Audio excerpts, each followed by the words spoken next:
Welcome. It has just gone 7 p.m., Wednesday, the 5th of February, and you're watching episode 158 of Regional Wrap. Regional Wrap providing an insight of the issues affecting regional Australia and giving a voice to regional residents. My name is Bill Bates, and joining me on this episode, the Mabo case, process, outcome and precedents, is my guest senior counsel, Greg McIntyre. Greg has had a distinguished legal career spanning over 4 decades. His early experience was the Aboriginal Legal Service of Western Australia and the Aboriginal Torres Straits Legal Service in Queensland. He also worked as a sole practitioner in Cairns and held the position of President of the Far North Queensland Law Association in 1987. In 2024, Greg was the President of the Law Council of Australia. He was also the President of the Law Society of Western Australia and the Director of the Law Council of Australia in 2019, having been on the Council of the Law Society for several years prior to that. In 1982, Greg was instructed to conduct the case of Mabo versus Queensland, representing Eddie Mabo. He was also instrumental in the recruitment of barristers Ron Castigan and Brian Cohen to progress the case. Welcome, Greg. Welcome. Thanks, Bill. Thanks for the welcome. Before we get started on the ins and outs of the Mabo case, maybe you could give us a bit of introduction to yourself, especially in regards to your start out in life. You came from Perth, or you are in Perth as well. I come from Perth. I left in 1969 as a 15-year-old to join the Defence Force. And by that time, I finished that a couple of years later, you would have been in university doing your law degree, I presume.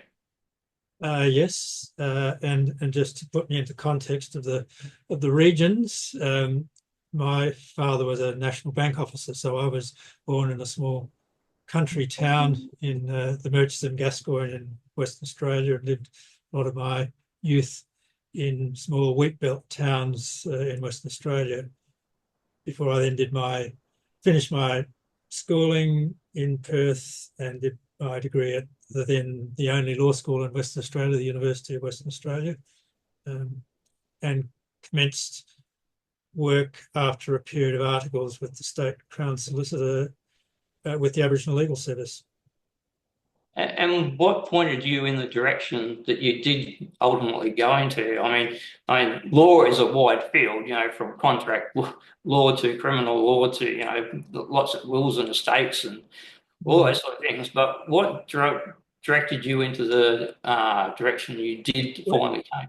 When I was at law school in 1972, having started in 69, one of my fellow students and an agricultural science lecturer at the university encouraged us, a group of law students, to go down to the southwest of Western Australia and look at the living conditions of Aboriginal people in the southwest of Western Australia.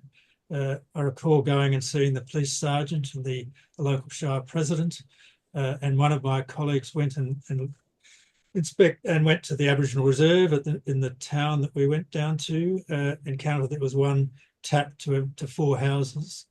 We came back and workshopped what we'd discovered in the various country towns that the 40 or so of us went to visit, and decided that we should get involved in providing or assisting some lawyers in setting up a voluntary legal aid advice service for Aboriginal people. None of that existed in 1972. As it turns out, I then became the student representative on a justice committee of the New Era Aboriginal Fellowship, which at that time was chaired by Robert French, who later became the Chief Justice of the High Court. Sir Ron Wilson, who was the Solicitor General then, and later became a High Court judge, and Fred Chaney, who you may recall was the Minister for Aboriginal Affairs in the Fraser government. So they were people I met in my formative years, and the Aboriginal Legal Service of Western Australia was set up. The Whitlam government was elected and provided funding to set up Aboriginal legal services. That committee that I was on got a grant in 1974 and employed its first solicitor full-time. So I was encouraged by that sort of example to take on my first employment as a lawyer with the Aboriginal Legal Service in WA. Well, actually, you didn't have to go to country Western Australia. I was familiar with the area of Belmont and Rivervale, and I think most people in Perth would have been aware of the encampments around Guildford, the Swan Valley, and such forth around the area. We also had a reason for a while as a kid. I lived in North Perth, which wasn't far from East Perth, and East Perth was a fairly reasonably well populated area with social housing with indigenous. And even when I was in Rivervale, basically north of Acton Avenue, there was state housing and there were Aboriginal people in there. And they actually were in school. They weren't in the reserves of that. They also joined in most things that we did, played in the same football teams in the Sunday competition and that. But I expect they were living a fairly different life to their counterparts in where you'd been, and also out there in Guildford in those little settlement sort of things. Yeah, I mean, I'd done a lot of work with the Swan Valley Noongar community over the years. One of the High Court cases I ran was for Robert Brofo was the plaintiff. You probably, as a West Australian, would have heard of Robert Brofo. He for a long time fought a campaign to protect Aboriginal heritage, particularly with the redevelopment of the old Swan Brewery and developments around Bennett Brook in the Swan Valley. So I ran, I think, 20 or so cases about Aboriginal heritage protection with him as the plaintiff in a lot of them. And eventually we went to the High Court to determine that the Crown was in fact bound by the Aboriginal Heritage Act when it engaged in development activities, because otherwise the lower courts had found that the statute didn't say that the Crown was bound, and so it had to be by way of inference. And the High Court ultimately said, well, if 93% of Western Australia is in fact Crown land, then there's a necessary inference that the state must be bound by that Aboriginal Heritage Act. When I say 93%, that means there's 70% of Western Australia is freehold, 50% is vacant Crown land, and the rest is pastoral lease, which of course is Crown land held pursuant to pastoral leases. Well, that's the situation in Queensland, roughly too. We were in the same sort of situation because the sparse population outside the major regional centres. It's not so much the case for Victoria and New South Wales. They're much more established in regards to freehold land.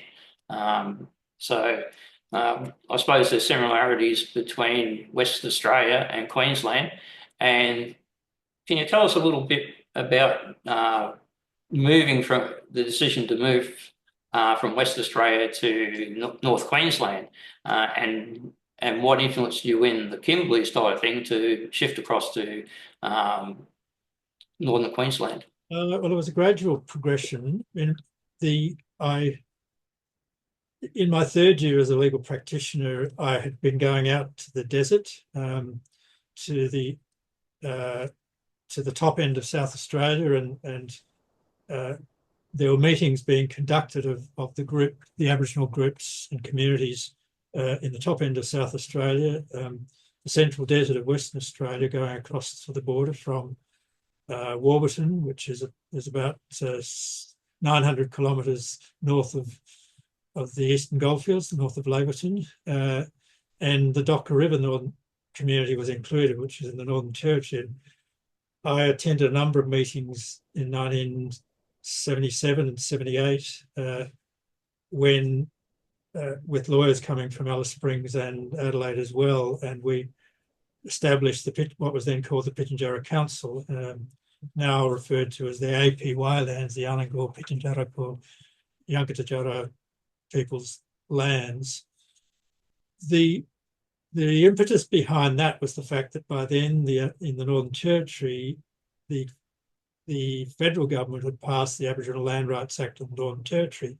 And so the Aboriginal people in the Central Desert were saying, well, our neighbours to the north now have a form of statutory land rights. Why don't we have something like that? And so the Pitjantjatjara Council was set up to lobby the West Australian and South Australian governments to obtain a form of land rights. The Dunstan government in South Australia did enact land rights. In Western Australia, it was Charles Court who was the Premier then. We accompanied a delegation of people from the Pitjantjatjara Council down to meet Sir Charles Court, but we didn't really interest him in the idea of land rights in Western Australia at that time, which was around 1978, 79. Okay. And then what was the catalyst to move? Yes. So I then, part of making sure that Pitjantjatjara Council functioned, including Western Australia, I took a job at Warburton as the community advisor in 1979.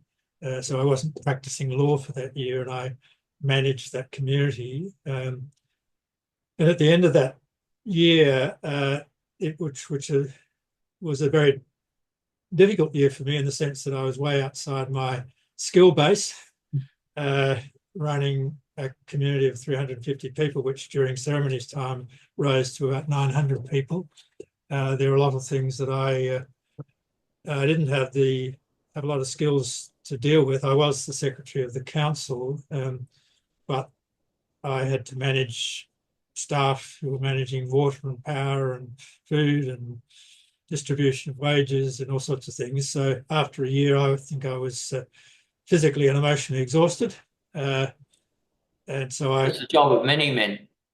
Yes, well, I did have some staff, but sometimes, I mean, I recall the power and water man went on leave, and so I was supposed to know how the 35 kVA generator worked and whether the pumps were all pumping, and all of which was beyond my skill set. Anyway, after that, I decided that I couldn't really do the job any longer than a year. And so I moved then to Canberra to complete a research project, which I had commenced in 78 on Aboriginal land rights and common law. So having seen what happened in the Central Desert and taking the view that something should be done about land rights, I got a grant from the Institute of Aboriginal Studies to conduct research on Aboriginal land rights and common law. So I completed writing papers on that topic in Canberra in 1980.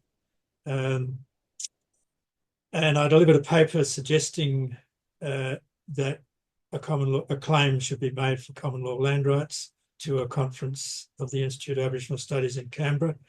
I met the lawyer who ran the Gove land rights case, which my research was about a thesis that the Gove land rights case was wrongly decided. When I'd read, there'd been a number of a number of Australian lawyers studying in Canada who had written very critical articles about the Gove land rights case, the Malurpum and Nabalco, which was the case which Justice Blackburn decided in the Northern Territory, where he said that native title or land rights couldn't be recognised in common law.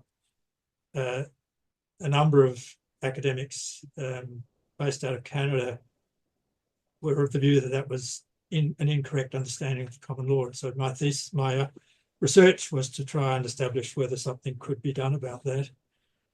So I completed that research and wrote a paper about it. Ted Woodward, who argued that the Gove land rights case, was at that conference in 1980, and he said, "Oh, look, I tried that. I ran the case. I was unsuccessful. Ultimately, he was engaged by the Whitlam government to produce a report, which then resulted in the Land Rights Act of the Northern Territory. He said you should go the legislative model, rather than trying to do it through courts." So I then finished that research and applied for a job in the Aboriginal Legal Service of land in Cairns and got that job, and went up there in December 1980 to commence that job. On the way through, they told me that I got the job and gave me the file after the job interview, the file of Koowarta and Bjelke-Petersen, which was a case which determined in the High Court ultimately in 1982 that the Racial Discrimination Act was a valid exercise of the external affairs power of the Constitution. So I took on that case whilst I was working at the Aboriginal Legal Service in Cairns, briefed some prominent barristers in Brisbane, Paul de Jersey, who became the Chief Justice and then the Governor of Queensland, was a junior barrister at the time when I briefed him when he was 31, and he was appointed Queen's Counsel in 32. Bruce McPherson had originally provided the opinion that that legislation could be applied to a decision of the Bjelke-Petersen government, where they refused to transfer the Archer River Bend pastoral lease to the Winchenham people adjacent to Arakoon. So I was the solicitor running that case. Ultimately, I briefed Ron Caston to lead the argument in that case. Ron, who of course led the argument in Mabo as well. That case was argued in the High Court in 1982 successfully. The High Court said that the external affairs power was a sufficient constitutional base for the Racial Discrimination Act, because the Racial Discrimination Act is based on the International Convention against all forms of racial discrimination. Okay, that brings us to your first meeting with Eddie Mabo at a conference at JCU in Townsville. That seems to be the beginning of, the events. Is it true to say that? Yes. I mean, one of my colleagues reminded me that when I was doing the research in Western Australia, I was thinking that the test case might be in the Central Desert area near Warburton, but as it turns out, when I went up, I was in Cairns working, and I got a phone call from the Jones Cook University Student Union to say, "We've heard you've been doing some research on this. We're running a conference on race relations and land rights at Jones Cook University. Can you come down and give a paper telling us about the research that you've done?" And so they set a conference program, which included a session called a High Court Test Case, ? And invited me from Cairns and Barbara Hocking, a barrister from Melbourne, who had done her master's thesis on this same topic of land rights, common law, in 1970, and in fact provided her master's thesis to Ted Woodward to try when he was arguing the Go land rights case. So Barbara and I met Barbara in Townsville in 1981, and as it turns out, it was being jointly organised by the Jones Cook University Student Union, but also the Treaty Committee of Townsville, and Eddie Mabo was a co-chair of that committee with the historian Professor Noel Luce. So they were all there. Nugget Coombs was there, whom you might remember as the governor of the Reserve Bank, and then appointed to run an Aboriginal Affairs Directorate with two others by the Whitlam government. Al Grasby was there, who was then the Race Relations Commissioner, later became the Minister or had been the Minister for Immigration in the Whitlam government. And so there are a lot of quite prominent thinkers there. Professor Garth Netheim, who was a well-known Dean of the University of New South Wales Law School and a writer on the way in which laws in Queensland were discriminatory against Aboriginal and Torres Strait Islander peoples. So I delivered my paper advocating that a High Court test case be run. Barbara Hocking talked about her research, particularly into the Western Sahara case, which was decided by the Human Rights Committee of the United Nations, which upheld the idea of customary land rights being accepted in the Western Sahara. And then I'm told that there were two meetings, a meeting of Torres Strait Islanders and a meeting of Aboriginal people there to discuss whether or not they would run such a test case. The Torres Strait Islanders were very enthusiastic. Eddie Mabo had given a paper, and Father Dave Passy had given a paper talking about their traditional connection in accordance with law and custom to Murray Island. And they said, well, yes, we want to run that case that's been talked about in the conference. And Garth Netheim tells me that they then said, well, who are we going to have as the solicitor to run this case? And he said, well, what about young Greg McIntyre? He seems to have the wherewithal to do that. And so by the end of the conference, I had instructions to run the case. And Barbara I engaged Barbara as a barrister in the case. And part of her job was to go back to Melbourne, where she'd come from, and talk to some senior lawyers in Melbourne about whether they might be interested in getting involved in the case. And she spoke to a couple of people, which included Ron Caston. And Ron had shortly before that run a case in Papua New Guinea for the lay people in the lay province of Papua New Guinea for customary rights in accordance with Papuan customary law. And so he had some familiarity with those sorts of issues, and he was apparently very enthusiastic about it. Ron was a great philanthropist and very clever lawyer, and he said, yes, he would do that. And I understand he then rang Brian, and as Brian Kean-Cohen, who had then just recently completed working for the Australian Law Reform Commission on their reference on Aboriginal customary law. And so Brian had been doing a lot of research and going out and doing field trips, collecting information, which led to the report of the Australian Law Reform Commission on Aboriginal customary law. So he was well versed in that area. And Brian, I'm told, enthusiastically accepted the idea of a brief. I then had the task of finding the money.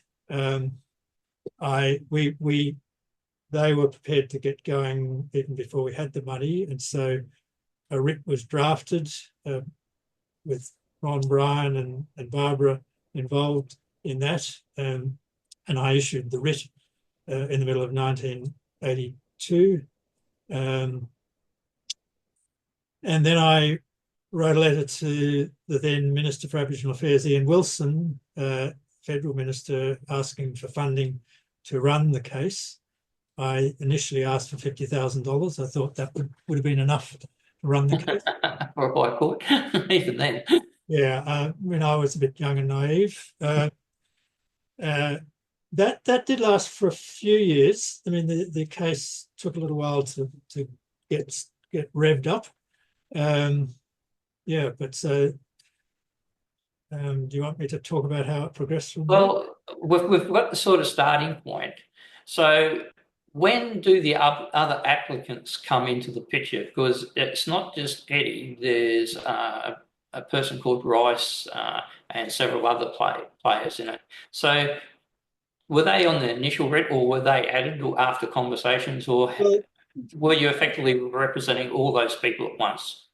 Dave Passy, who was an Anglican priest and a Murray Islander, he was at the conference, so he was aware of the possibility from the beginning. And as I said, he gave a paper at the conference in Townsville.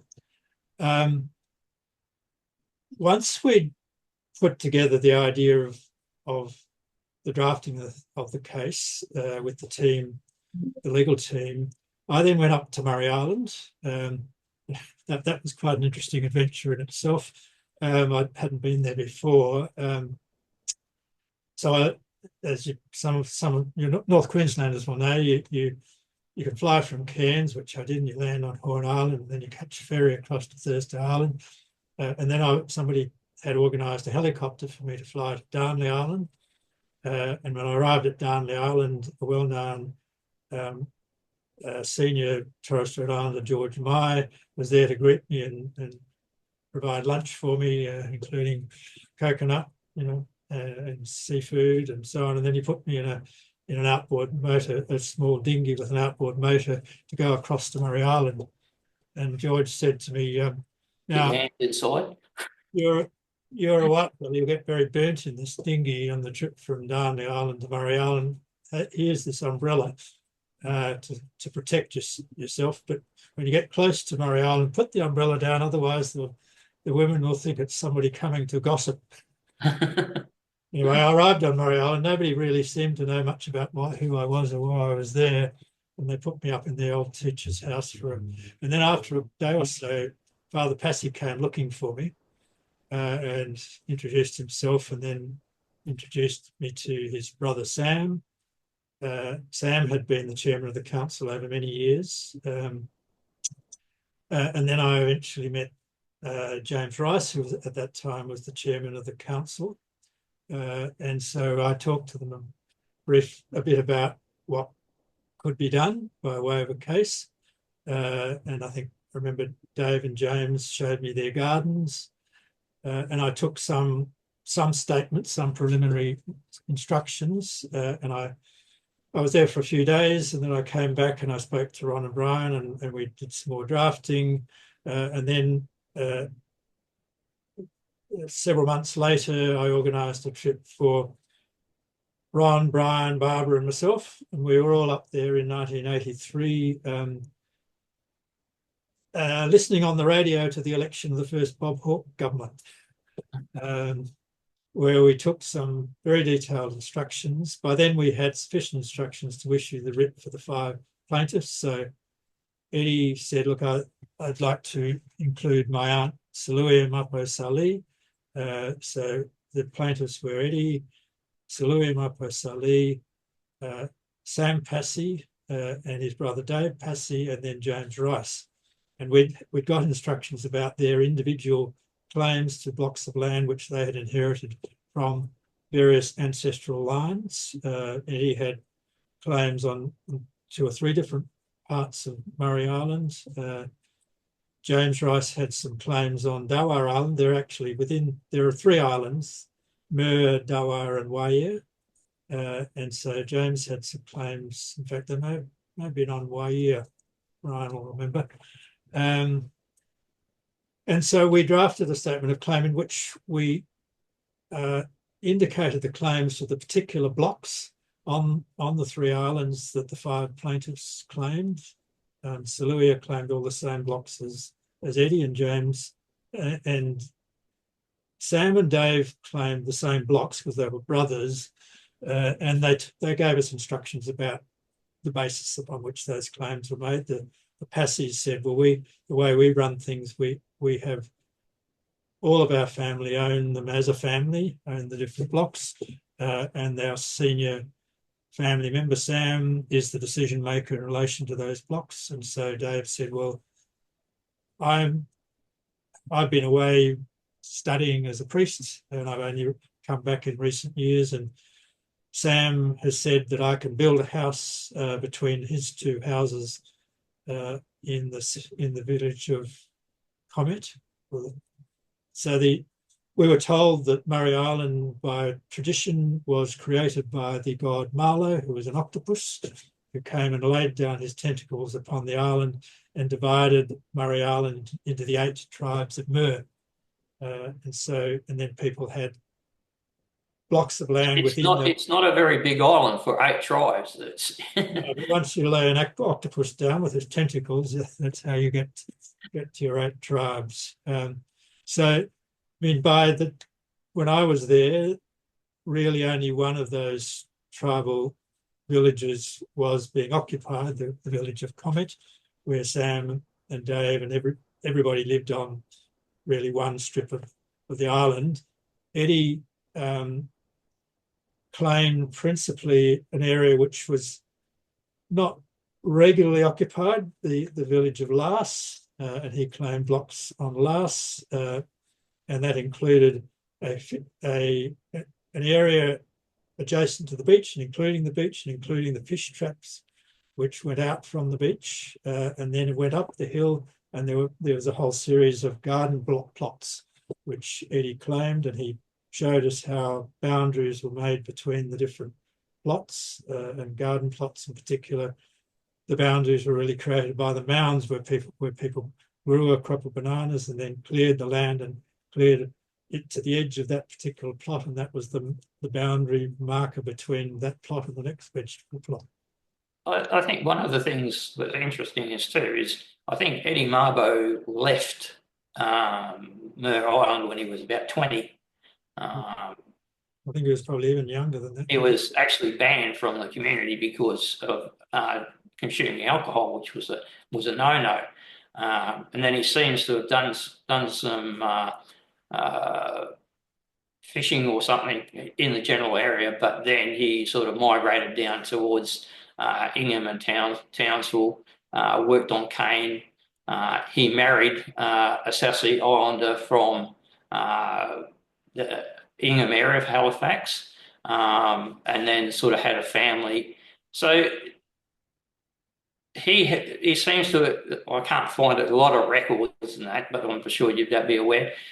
He didn't have a lot of connection between the time he originally left and then, which would have been about 1959 or something, 56, and to the court case. So was that the case, or had he? No, that's largely the case. In those days, the Queensland legislation required anybody, including a Torres Strait Islander, to have a permit to go to a Torres Strait to the Torres Strait or to a Torres Strait Island, and the same applied to Aboriginal people to go onto Aboriginal reserves within Queensland. They actually needed to have a permit, and so when Eddie grew up in Townsville, in order for him to legally go to Murray Island, he actually had to have a permit.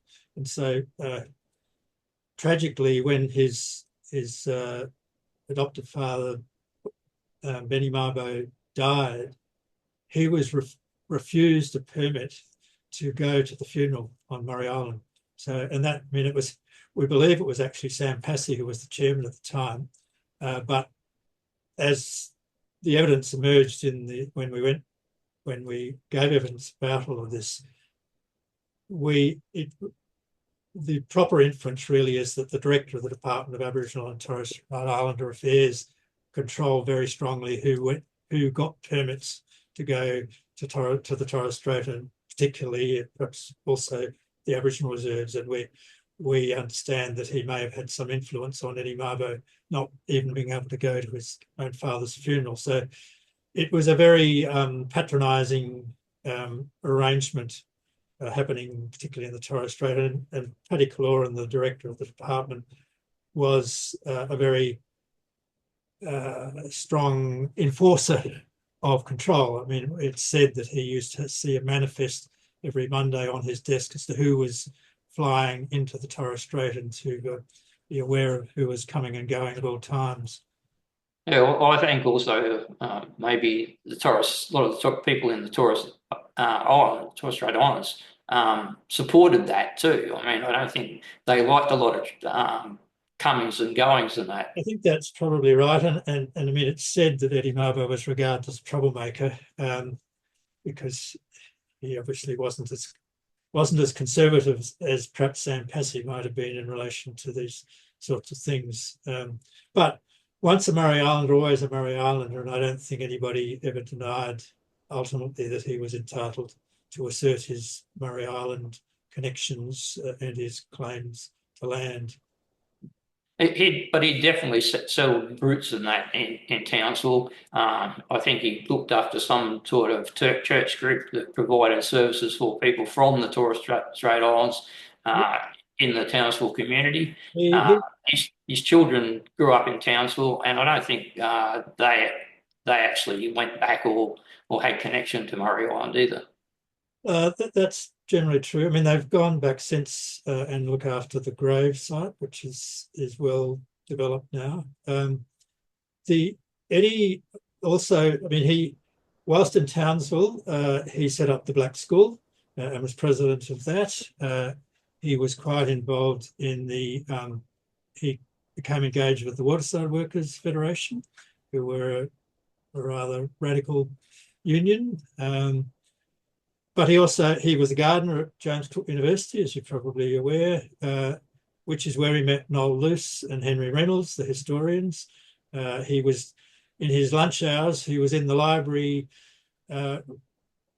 getting out the London Missionary Society records of work that they did in the Torres Strait and what they had recorded during their period in the Torres Strait, and he was reading all of that. And you may have read that Noel Luce and Henry Reynolds sat down with him from time to time and explained to him about how the common law system worked to override the rights that he understood that he had inherited from his ancestors. And so I think a lot of people don't really understand the power of common law versus statute law. I mean, we do see a display of it sometimes where people who are sort of often referred to as sovereign citizens exercise common law rights, and sometimes it really gets into the face of authorities.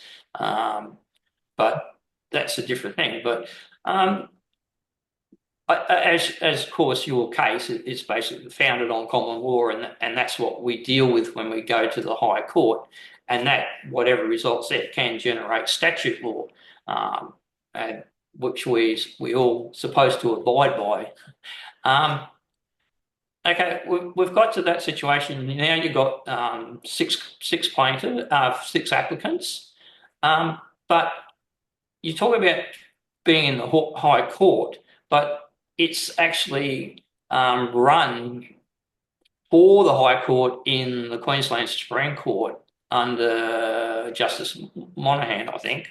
Yes. So how does that work? I mean, is that a cheap way to getting out, or is that a process as a step to get to the actual High Court and the full bench? It was actually quite an unusual process because we issued the writ in the High Court, and you can only do that in certain circumstances. The two circumstances which enabled us to do that were one, that we had a constitutional point of the inconsistency between the Queensland amendments to the Land Act, which created deeds of grant in trust, which would have granted title to the Aboriginal and Torres Strait Islander reserves to the councils who were elected in a local government capacity on those reserves. Our argument was that was inconsistent with the property rights of Murray Islanders in accordance with custom and tradition. That it would effectively mean that Eddie Mabo wouldn't be able to say, I own certain blocks of land, because they would be owned by the council. And so we said, well, that was racially discriminatory. It was taking away rights which he had as a consequence of his race, and that therefore there was a conflict between the Racial Discrimination Act and of the Commonwealth and the Land Act, those amendments to the Land Act of Queensland. And where there's a conflict between Commonwealth and state legislation, then Section 109 of the Constitution says that the Commonwealth legislation shall prevail. So that was our first constitutional point. The second basis for being in the High Court was that we had joined the Commonwealth of Australia as a defendant to the case. And as it turned out, we didn't allege anything of any substance against the Commonwealth of Australia, because by then we thought it was desirable to have the Commonwealth involved, because we really had a federal government who were effectively on side, and we thought that it would be desirable if they were parties to assist us in presenting the case. At that stage, we had the government was a Labor government, and Clyde Holding was the Minister for Aboriginal Affairs, and he was quite supportive of the case. In fact, his old firm Holding Redlick in Melbourne assisted me as a town agent in Melbourne from time to time to do various parts of the work involved in the case. So it was an unusual situation, but that's how we got into the High Court. And then, as you say, we ended up in front of Justice Moynihan. So the first thing that happened once we issued the writ in the court, was the Queensland government filed an application to strike our case out, saying that we were alleging something which just didn't exist at law. And so that was listed to be heard before a single judge in Sydney in the High Court. We all arrived in Sydney to argue that, and the then lawyers representing the Queensland government said, look, let's have a bit of a meeting before we go into court and see if we can arrive at an appropriate way of dealing with this. We came out of that with them having said, well, look, we know you want to run this test case. We don't think it's got any chance of succeeding at law, but why don't we just agree some facts and then we can just go before the High Court, because the High Court doesn't generally hear evidence and decide facts and run long trials. And so we said, well, that suits us. So we then went away to gather the evidence, and that's how I think we ended up, as I said, the group of us in 1983 during the Hawke government election up on Murray Island collecting evidence. We found the court record book which recorded traditional decisions by the statutory court involving Torres Strait Islanders and the state representatives signing off on them, which we thought was a very interesting piece of evidence supporting our case. And we produced 3 volumes of material and delivered them to Queensland after about a year and a bit. Perhaps might have been closer to 2 years. And they looked at what we'd produced and said, well, we can't agree with any of that, which then put us in a bit of a quandary, because we'd been presenting on the basis we were going to have agreed facts we could then argue before the High Court. So then we had to work out what to do. So we went back in front of a High Court judge, Sir Harry Gibbs, as it turns out, who was then the Chief Justice and a Queenslander by origin, with an argument about whether which court should hear the evidence, because essentially it wasn't going to be the High Court. It's been one other case a bit like this where Lionel Murphy, when he was a High Court judge, actually heard the evidence and reported it back to the full bench of the High Court in the Defence of Government Schools case. But we didn't get that offer from a single judge, but it was really a decision for the Chief Justice to make as to whether it would be the Federal Court, which we were arguing for, or the Supreme Court of Queensland. Our argument for the Federal Court was that it was used to going on circuit all around the country, and we were saying, well, we think the court may need to go up to Murray Island. So Harry Gibbs said, well, listen, if you hadn't found ways of bringing this straight to the High Court, the normal place where it would have started would have been in the Supreme Court of Queensland. So that's really the court which is the most obvious place for it to be sent to. And so that's what he did. He sent it to the Supreme Court of Queensland. And then Justice Moynihan was allocated the job, apparently because he'd been involved in a Royal Commission into the Great Barrier Reef, so I was a bit familiar with that part of the world.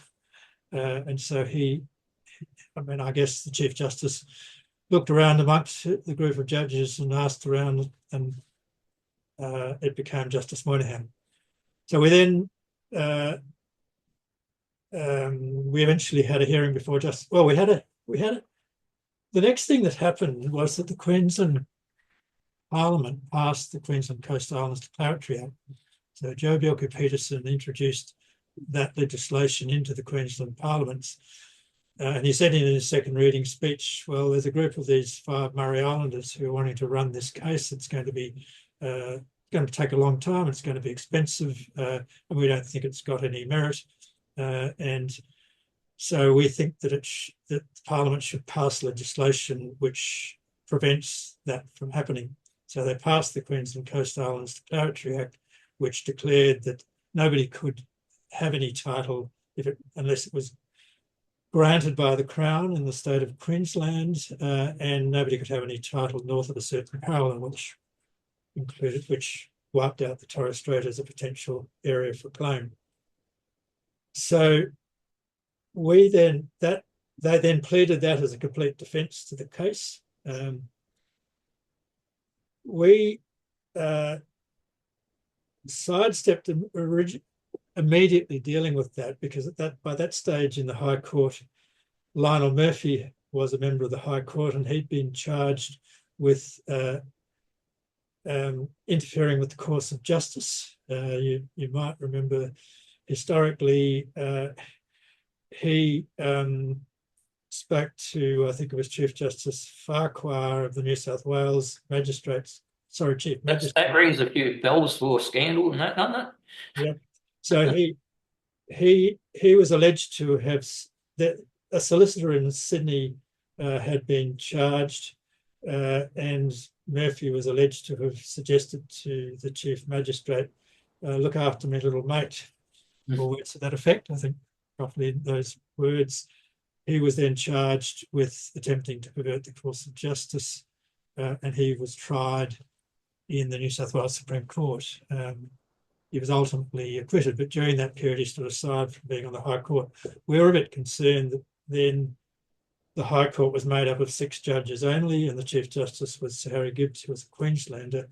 We were a bit concerned that it could easily split 3-3 with a deciding vote with the Chief Justice, and we weren't confident that we'd get a favourable result. Somehow, with that concern in mind, we managed to arrange it so that we commenced hearing the evidence in front of Justice Moynihan. So we had a 5-week hearing listed in Brisbane, in the Supreme Court in Brisbane, in front of Justice Moynihan. As it turns out, Justice Moynihan became unwell during that hearing, and so we didn't have the full benefit of the full 5 weeks. We had a lot of gaps in the evidence, and I brought down witnesses from the Torres Strait and from mostly the Torres Strait and perhaps Eddie Mabo. And Eddie Mabo and I were the only people, I think, who gave evidence. I gave some evidence about some photographs very briefly, and then Eddie was in the witness box for most of the rest of those 5 weeks when the court was sitting, giving evidence, and the Queensland government was objecting to his evidence on the grounds of hearsay. So typically he would say, well, as a young boy, I travelled a lot with my grandfather and my father, and they would take me around to the island, to the areas of Murray Island, which were said to be Mabo lands, and would show me the boundaries and explain to me that. And so he was recounting conversations with his father and his grandfather, and that, of course, is in ordinary terms hearsay evidence as to the facts. And so Queensland lawyers were jumping up every time he said something like that, which was frequently. I think we counted over 300 times they objected to evidence on the grounds of hearsay, and the judge was making suggestions that he might be ruling all of that evidence out. So we were very worried about that. So we then went back to the High Court to suggest that the High Court should have a case, hear part of the case about the question of whether there was a special exception to the hearsay rule which related to traditional evidence. We heard that in front of, I think it was Justice Dean, and he said, well, why would we do that? The role of Justice Moynihan was to work out what's admissible evidence and to hear the evidence and to report back to us. There are exceptions to the hearsay rule. Why don't you just go back in front of Justice Moynihan and argue all of that out? And he continued to perform the usual role of a trial judge to determine what evidence is admissible in accordance with the rules of evidence and make his findings fact on that basis. That worried us a bit because there are at least 5 exceptions to the hearsay rule. So we thought, well, we've got 300 objections to evidence so far, and we've got a long way to go, and we've got 5 exceptions. Which of the exceptions apply to each of these 300 pieces of evidence? Anyway, luckily we avoided that because the other side said, look, we know we disagree on this. Why don't it be noted that we object to all of this evidence, you just lead it, and we'll work it all out at the end. we thought that was a great tactical win or a great concession as far as we were concerned, because that meant that we'd get all the evidence in, and then we could, if they could argue about it, but ultimately that would be a questionable law as to whether the evidence was admissible, and we could take that up to the High Court on appeal if we needed to. So we then. So that was a concession from Margaret White and Paul Smith. Yep.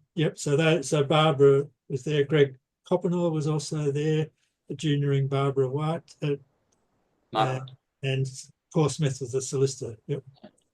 So what was the level of the people defending your action? In the scheme of a hierarchy of the defence people for the Queensland government and the people of Queensland, where did they sit in the totem of expertise in that? Well, they were quite expert. As you know, Margaret White later became a Supreme Court judge. The one who was making all the objections during that period in 85 was John Byrne, who later became a Supreme Court judge. So they were very competent counsel. He was a senior counsel, as I recall. I'm not sure whether. I don't think Margaret White was actually senior counsel in the period when she was arguing that, but she later, I think, did become senior counsel and became Supreme Court judge. So their tactics were interesting. They had formed the view, or somehow it was transmitted to a lot of Murray Islanders who weren't plaintiffs in the case, that Eddie Mabo was claiming whole villages. Like he had a block at last. They were a number of Murray Islanders believed that he was claiming the whole village of Last and various other whole villages where he was claiming only particular blocks. And so the state of Queensland, apart from questioning the witnesses we called a number of Murray Islanders to challenge Eddie Mabo's claims, which was interesting because it was totally irrelevant claiming at all. And in fact, I think it effectively helped to prove our case that there was disputation between Murray Islanders, disputation in accordance with custom and tradition. I think the other thing that happened in the case, most of us ordinary people only got a sketchy idea of what it is, but the people representing Queensland went off on this tangent, trying to really discredit Eddie Mabo's claim on the land, basically because of adoption and stuff like that. But that distracted from what the real essence of the case was. And I think whether they chose that path incorrectly or why they focus on it a bit strange, when what you're trying to do is address the situation to preserve something for basically all Queenslanders, where, so everyone's got rights, not people having special rights. So it was a bit strange in my way of thinking, the way they sort of attacked Eddie Mabo's claim through adoption on all family links, especially when there was 5 other applicants who didn't have the same problem.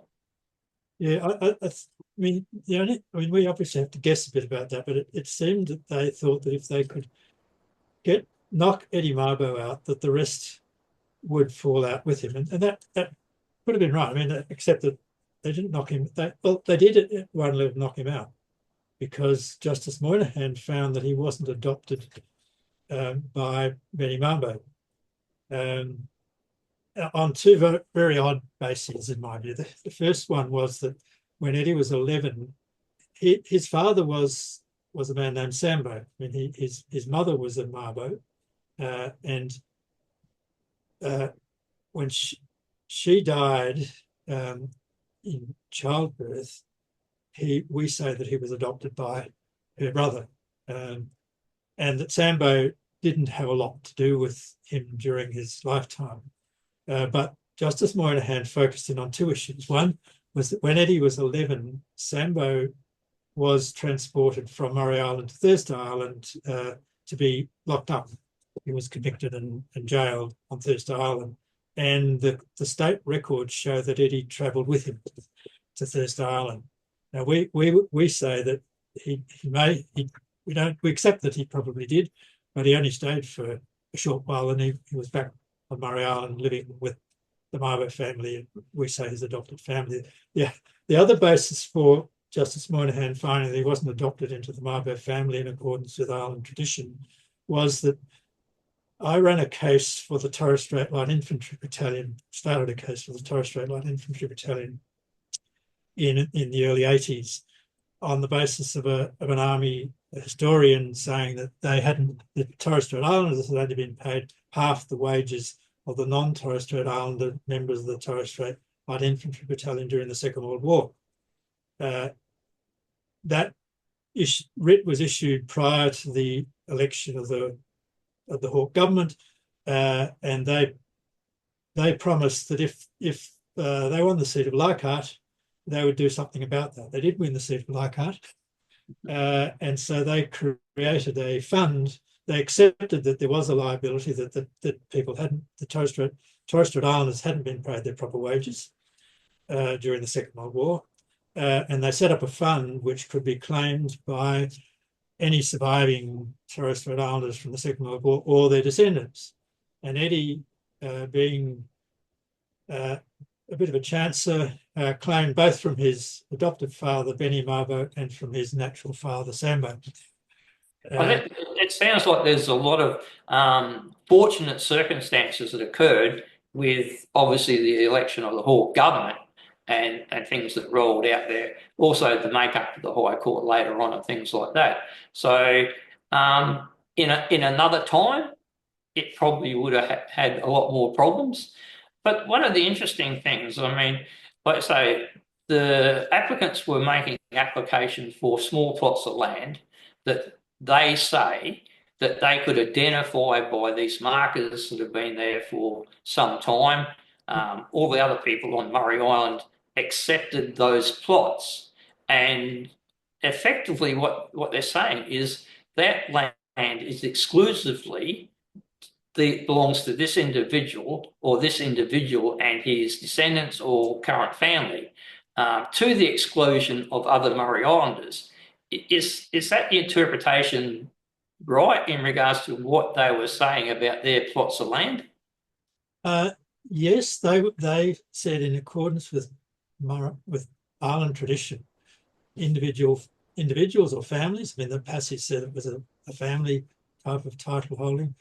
They said that as against other Murray Islanders, they held particular blocks of land. Yes, that was part of it. So, and we said, well, that's a system of land tenure, which is in accordance with custom and the customs of the Murray Islanders. But what that does is sort of put the situation in much like our system in regards to they've got freehold title, they want freehold title to this, but the access roads and all that to get to the bits and pieces of the island and that is basically public thoroughfare, public property that everyone can access. Well, maybe not. That's not quite what the High Court arrived at, of course. But and I mean, when we were putting the case together, we thought, well, this is at least something which is going to be quite familiar to ordinary property lawyers in the High Court. It's like an urban subdivision. Unlike if we were talking about, say, in the Western Desert, where you've got a large area of land which people were said to be nomadic, and that's a whole different concept. I mean, we thought that the High Court would probably more readily understand what we were talking about in terms of property rights with that kind of subdivision. Now, as it turns out, the Justice Moynihan, as I say, made findings against Eddie Mabo's particular claims, but made more general findings about the system of tenure which Murray Islanders followed in accordance with their customs and traditions. So they had very clear boundaries in one block at Comet between two families.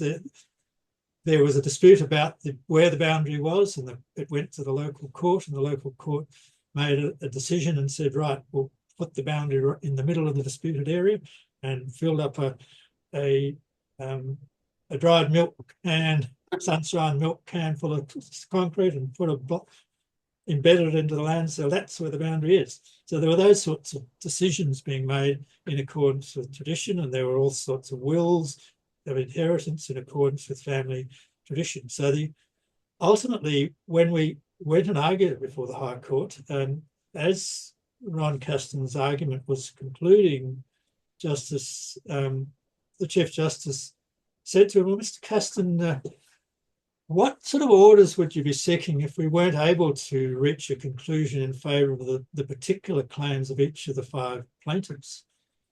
And Ron said, well, I think we'd like to think about that overnight, Your Honour. That was a bit of a worrying time for us at one level, but we had pleaded that in the alternative. We pleaded for the rights of the particular blocks of land for each of the 5 plaintiffs. But we'd also said, but in any event, there is a communal title held by the Murray Islanders. I mean, as it turns out, our evidence was on the individual claims was very slim, because we'd had Eddie Mabo effectively knocked out altogether. James Rice, we had half a line in Justice Moynihan's findings, which said, and the same applies to Damie, which was one of the blocks that he was claiming, and we really didn't understand what that meant. We didn't know what the same was, the same as what.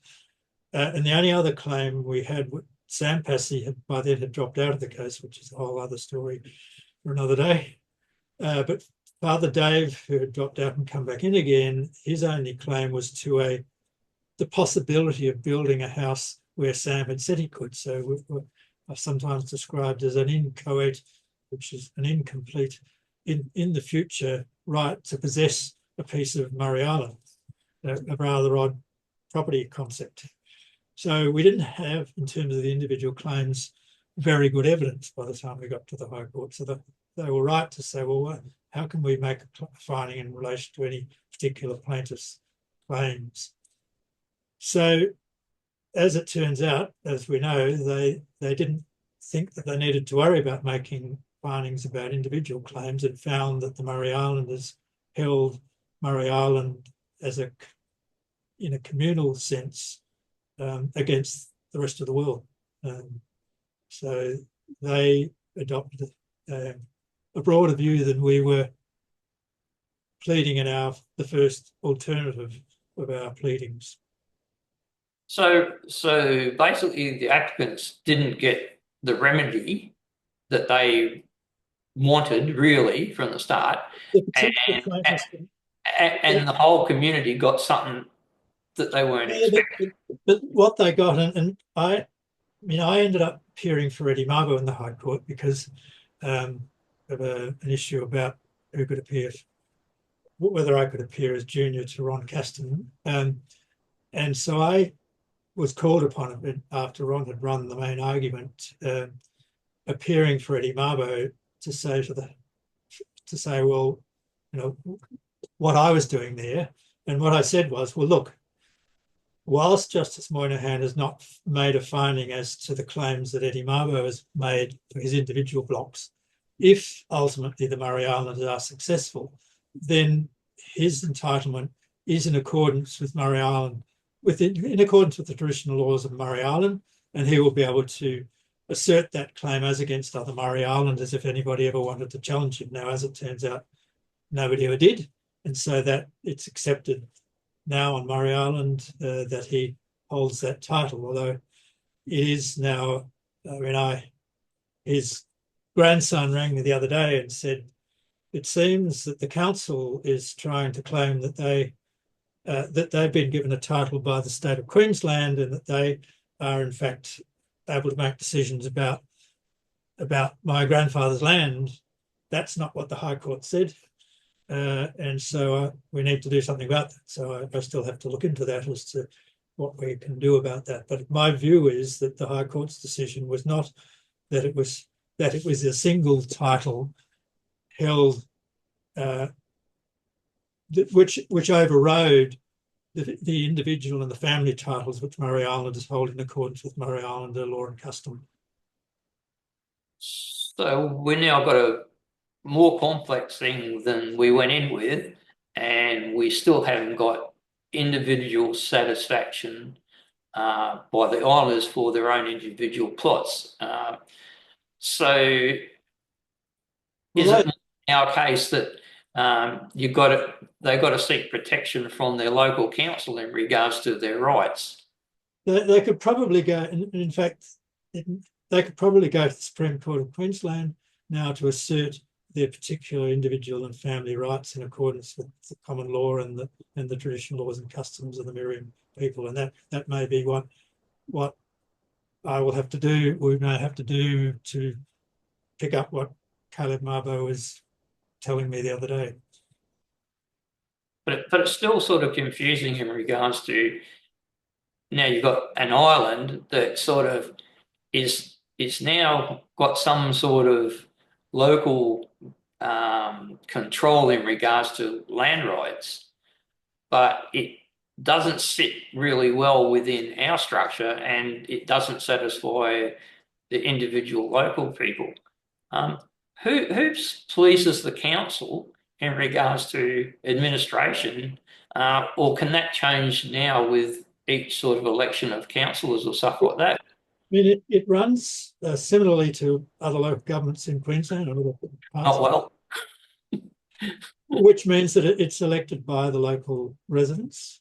And so, yeah, but each role, I mean, my view is its role is really a local government role, not a property holding role in relation to the whole of Murray Island, for example. I mean, obviously councils do hold some lands typically in a local government setting, and as you say, there on Murray Island, there is a bit of an issue about whether there are lands which are actually publicly owned or privately owned.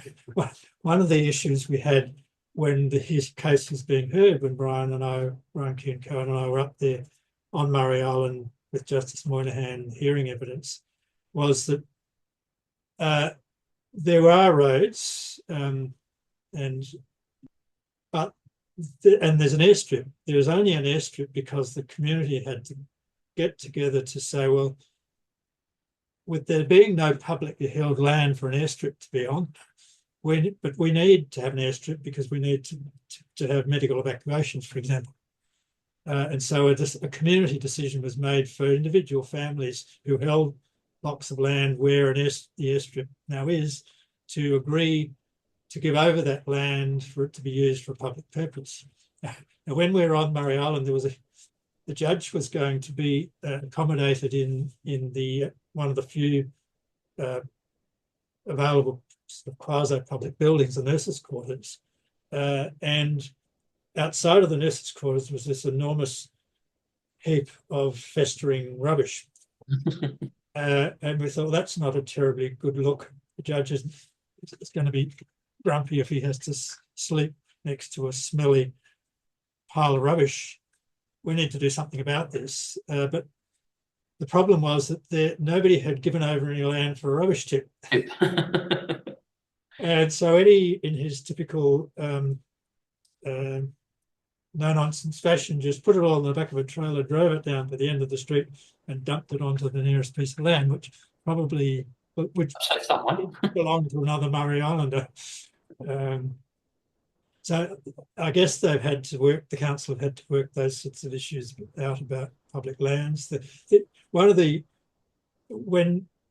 When Noni Sharp, who was the sociologist who first was a great mate of Father Passey's, first got excited about all of this and started talking to people, she found this record where the government had actually paid £1, 3 shillings and 6pence or something for the land where the council building was, because they had to buy it from someone. In regards to the case, so we get through this Supreme Court in Queensland. At what point does it sort of move over to the High Court for deliberation?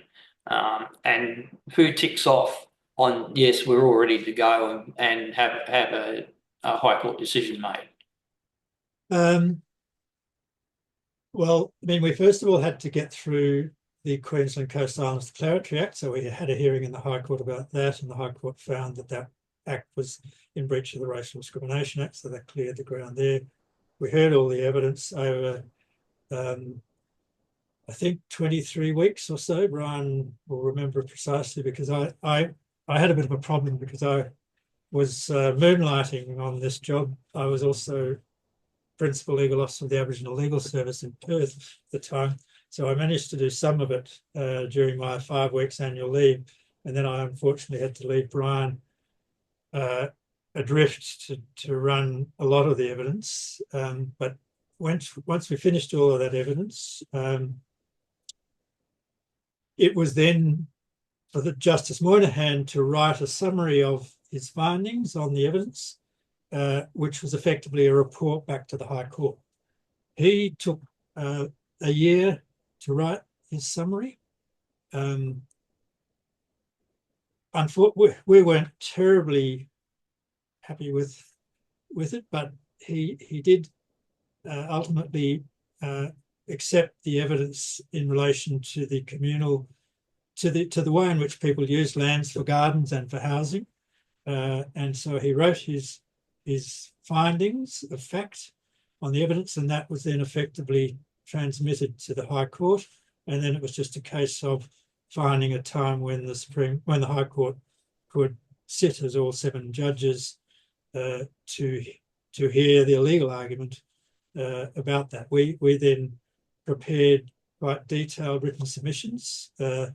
These days, the court would never accept the quantity of the written submissions which we prepared in that case. We had a stack of volumes. I think we had about 9 volumes of written submissions with parts of the evidence reproduced in them.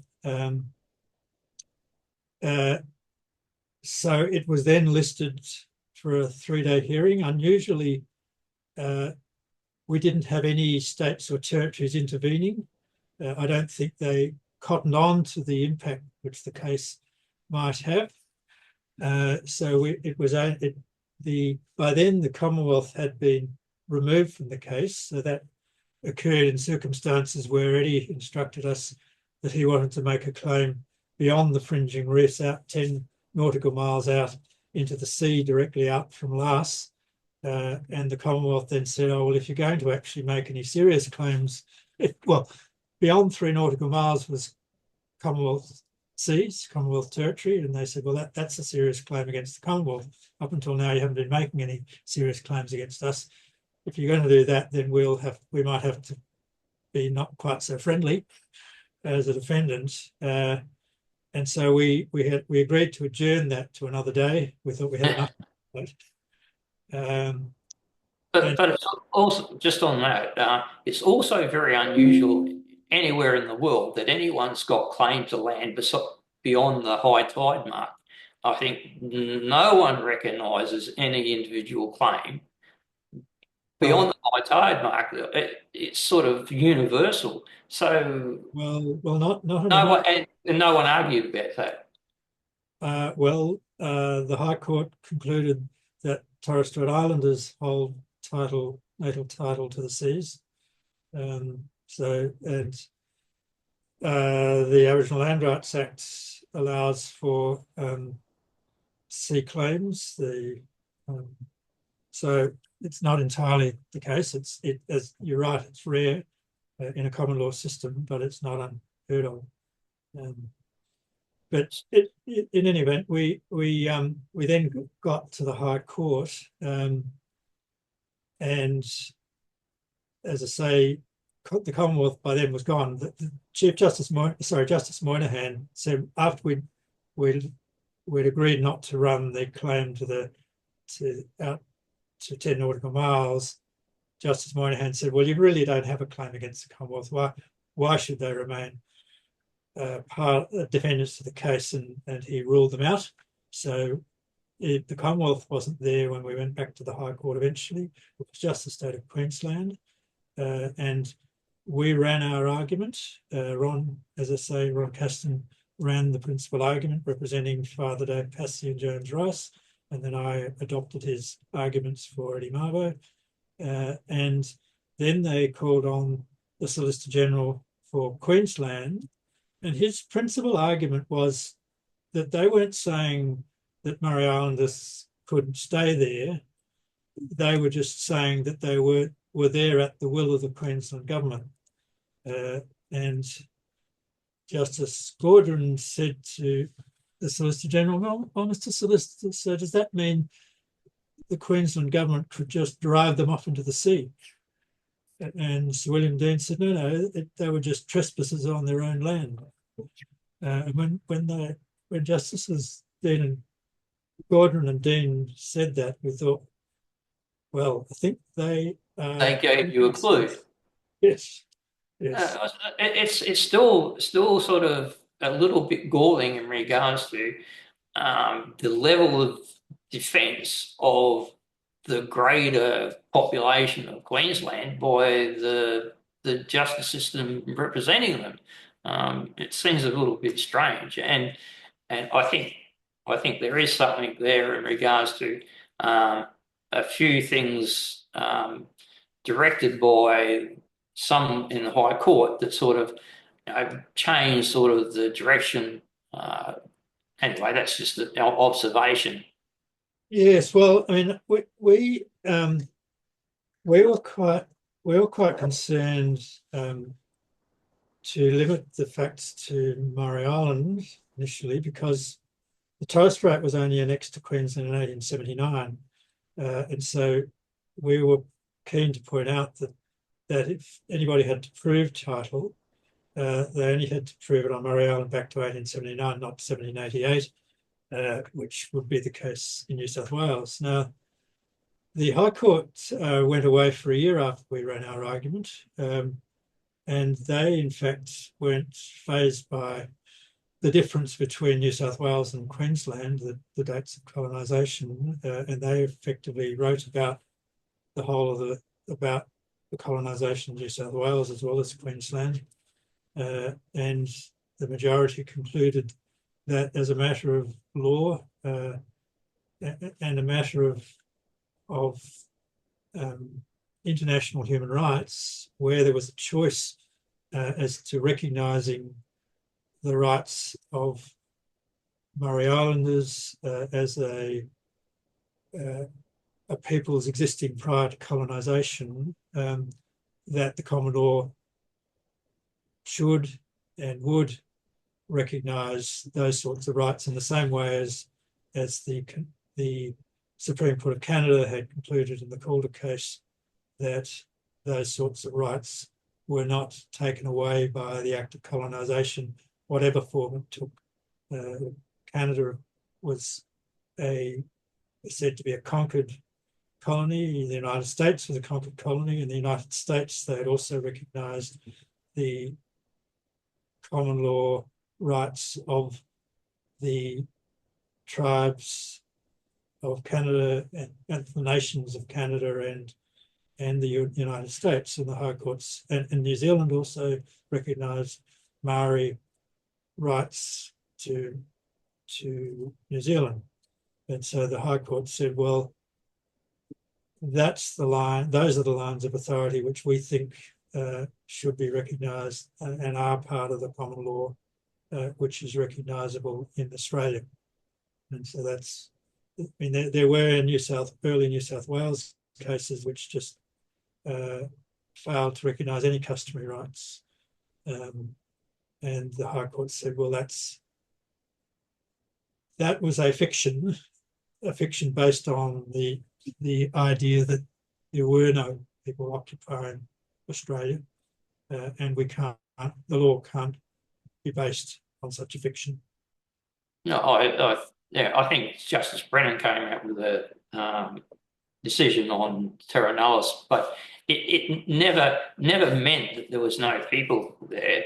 I mean, it goes back to Roman days and things like that, and it's a statement, but as statement or a heading, it means nothing without context. And from the start, even when Cook got here, he didn't deny that there wasn't any people. Britain knew that. So it was never in regards to uninhabited. It was more like there was no system, what they believed in, no system of rule. So all those things play a part in the conversation. Yeah, and that's what, I mean, the High Court said, well, the evidence we have in front of us suggests that there was, in fact, a very sophisticated system of land tenure, which should not have been just decided or ignored by the act of colonisation, and that the concept of colonisation includes respecting property rights. The property rights of the original inhabitants are property rights which a common law system should and must recognise just as much as a property right which the Crown chooses to give to the colonisers. It's quite interesting in regards to what if Queensland never annexed the Torres Strait Islands?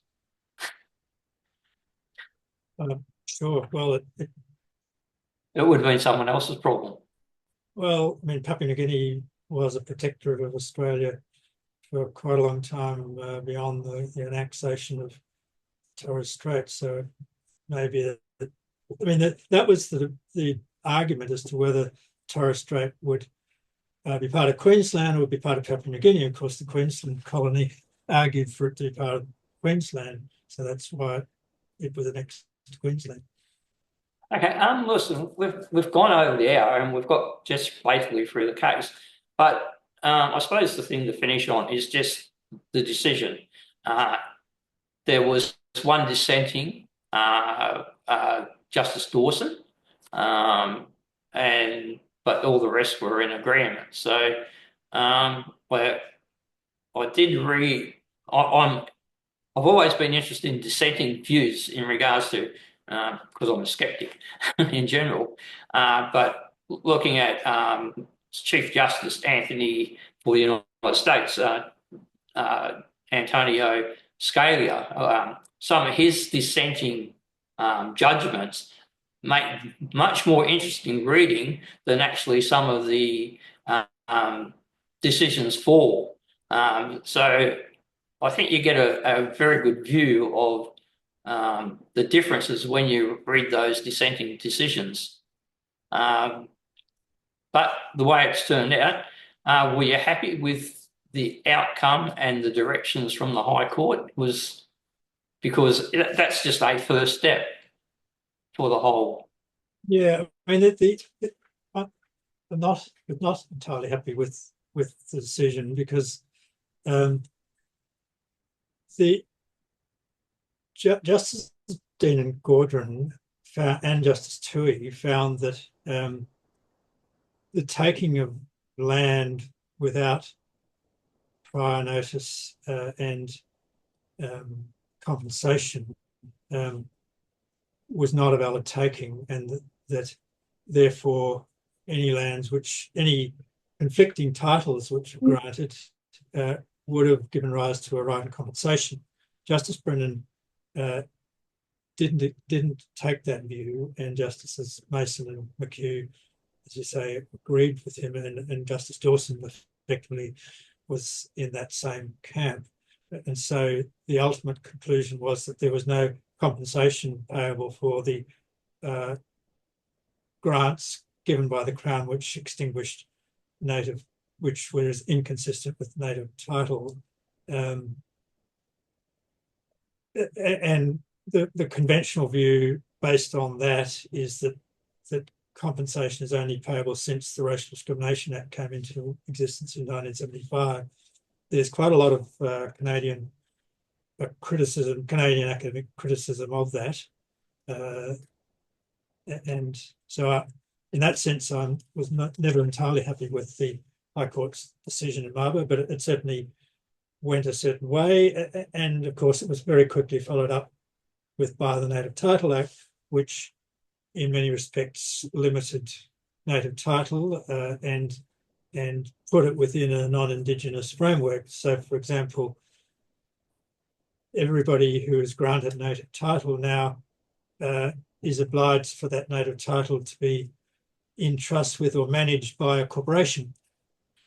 So the point we were discussing before about individuals holding title within a traditional system is very much varied by the Native Title Act. And I mean, I get phone calls from Aboriginal people all over the country on almost a weekly basis complaining about the way those corporations are being run, and that they're not being run in a way which is consistent with rights of certain individuals and families who say that they have a greater right, and so the corporation is allowing them. I think that's another discussion, because that has actually sort of bloomed over the years, where we've got corporations set up and they're claiming to be the traditional owners of a certain area, yet there's argument from people, and these corporations sometimes set up, in Sydney or somewhere else or whatever, and the people who are actually in the area, who have a long tradition of being there, are not happy about it and will argue the point. So it's left us in a bit of a quandary as we go forward. But I think we've got through the whole thing in regards to the process of the Mabo case.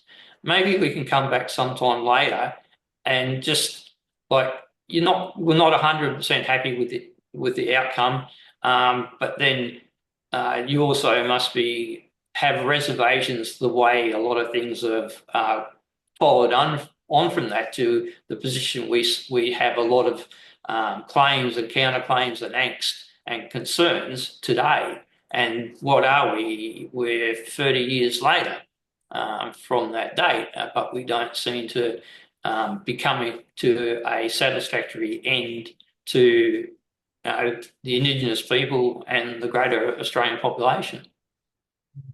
Well, we've almost had native title determination made in most places, and that are going to be made. But as you say, there are other issues arise out of that which cause legal disputes. Yep. So yes, I think we can probably have another not short conversation about all of it in time in the future. Okay, look, we'll leave it there, Greg. I want to thank you very much for your time. I really appreciate it. If you can just hold on the line there, I'll just introduce next week's show, and we'll just have a quick chat after. That's some point with you. Unless there's some final note you want to finish on. No, that sounds fine to me. Rightio, Greg. Thanks very much. If you enjoyed tonight's show, please like, share, and subscribe to our Facebook page and subscribe to our YouTube channel.